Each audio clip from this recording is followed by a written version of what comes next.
Hello friends, welcome to our channel keep learning things.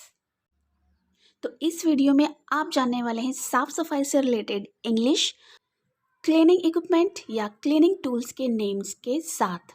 तो चलिए one by one देखते हैं। सबसे पहला है चिथड़ा या एक तरह का पोछा जो मल्टीपर्पज़ में काम आता है, जैसे कि कुछ भी फ्लोर क्लीनर के लिए, धूल साफ़ करने के लिए, किसी भी पर्पज़ के लिए आपने देखा होगा घर में हम यूज़ करते हैं इस तरह के पोछे को बोलते हैं रैग। इसे इंग्लिश में रैग बोला जाता है। एग्जाम्पल देख लेते हैं। Clean the kitchen counter with rag, मतलब इस पोछे से किचन काउंटर को साफ कर दो। अगला है झाड़ू। झाड़ू को इंग्लिश में ब्रूम बोला जाता है और झाड़ू झाड़ने को या झाड़ू लगाने को स्वीप बोला जाता है। तो अगर मुझे बोलना है मैं झाड़ू लगा रही हूँ, तो मैं बोलूँगी I am sweeping the floor. Okay. अगला है नारियल झाड़ू, जिसे आम भाषा में हम खराटा भी बोल सकते हैं या बोलते हैं। ठीक है, इसे इंग्लिश में बोला जाता है कोकोनट ब्रूम। ये जो झाड़ू है अक्सर हम घर के बाहर का जो एरिया होता है, जो आंगन होता है, उसे झाड़ने के लिए हम यूज़ करते हैं, वहाँ का फ्लोर झाड़ने के लिए यूज़ करते हैं। आई क्लीन और sweep the floor with coconut broom. अगला है स्टील वूल, मीन्स जुना, जिससे हम बर्तन साफ करते हैं। We scrub dishes with steel wool. हम बर्तन स्क्रब करते हैं, साफ करते हैं या घिसते हैं किसकी मदद से? स्टील वूल, जुना की हेल्प से। ठीक है। अगला है स्क्रबिंग ब्रश, यानी घिसने वाला ब्रश। किसी भी चीज़ को घिस के साफ करना, चाहे वो फ्लोर हो, कपड़े हो, कोई भी चीज़ हो, तो उसके लिए हम ये स्क्रबिंग ब्रश यूज़ करते हैं। क्लीन द फ्लोर और clothes with this scrubbing brush. कपड़े या फर्श साफ करो इस स्क्रबिंग ब्रश से। आप यहाँ पे क्लीन की जगह स्क्रब भी यूज़ कर सकते हैं। स्क्रब भी एक वर्ब है। आप बोल सकते हो scrub the floor, scrub the clothes etcetera. तो नेक्स्ट है हमारा कॉबवेब ब्रूम या कॉबवेब ब्रश भी आप बोल सकते हो।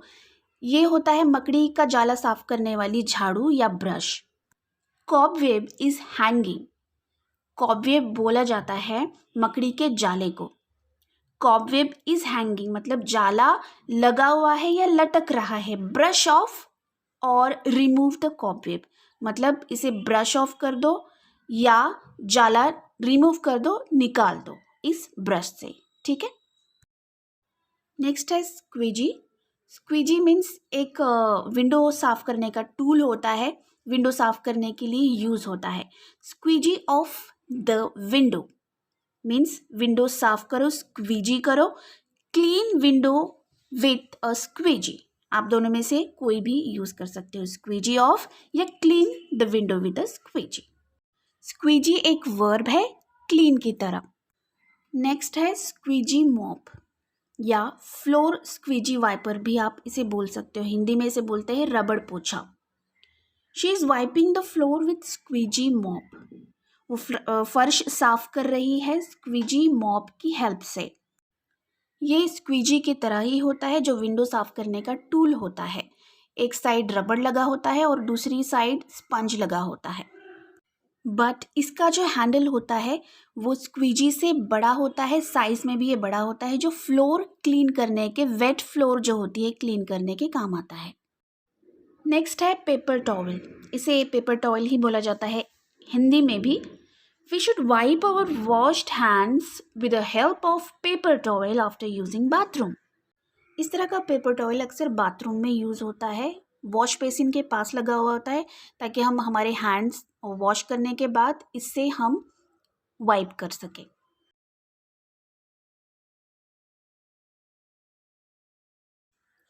नेक्स्ट है बाथरूम क्लीनिंग ब्रूम। बाथरूम में यूज़ होने वाली जो झाड़ू होती है एक तरह की प्लास्टिक से बनी होती है, जो सिर्फ बाथरूम के लिए यूज़ होता है। बाथरूम में जो जमा पानी होता है उसको ड्रेनर की तरफ ले जाने के लिए, क्लीन करने के लिए इस झाड़ू का यूज़ होता है। ये झाड़ू प्लास्टिक या फाइबर से बनी होती है। नेक्स्ट है हमारा मज्जक। इसे इंग्लिश में बोलते हैं प्लंजर। इसका यूज़ होता है बाथरूम में।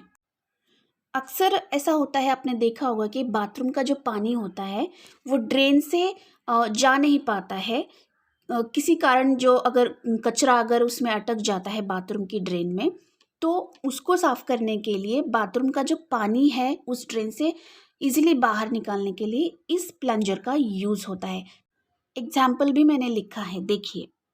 Something clogged in bathroom drain, मतलब बाथरूम की ड्रेन में शायद कुछ फंसा हुआ है, इसलिए पानी बाथरूम से बाहर नहीं जा पा रहा है उस ड्रेन से।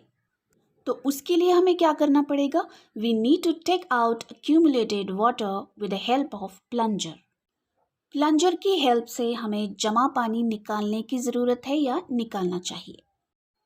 नेक्स्ट देखते हैं, ये दो तरह के ग्लव्स मैंने स्क्रीन पे आप देख सकते हो। क्लीनिंग ग्लव्स लेफ़्ट साइड में है, जो कि स्क्रबिंग का या घर साफ़ करने के लिए, कुछ घिसने के लिए, स्क्रब करने के लिए काम आते हैं।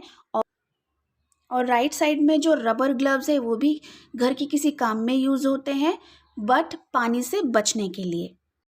या आप चाहते हो आप कोई काम कर रहे हो, आपके हाथ अफेक्ट ना हो, आपके हाथ पर कुछ भी ना लगे, तो इस केस में भी आप इन रबर ग्लव्स को यूज़ कर सकते हो। नेक्स्ट है बकेट मॉप। इसे आप सिंपली हिंदी में पोछा भी बोल सकते हो। पोछा लगाने को इंग्लिश में हम मॉप या मॉप अप बोलते हैं। जैसे कि आपको बोलना है पोछा लगा दो, मॉप द फ्लोर, या सिंपली अगर बोलना है सिर्फ पोछा लगा दो, मॉप अप, इस तरह से बोल सकते हो। नेक्स्ट है वैक्यूम या वैक्यूम क्लीनर, जो धूल साफ करने के काम आता है। इसे धूल साफ करने का टूल या आला आप कुछ भी बोल सकते हो। इसका नाम वैक्यूम है, और वैक्यूम से सफाई करने की जो क्रिया होती है उसको भी वैक्यूम बोला जाता है।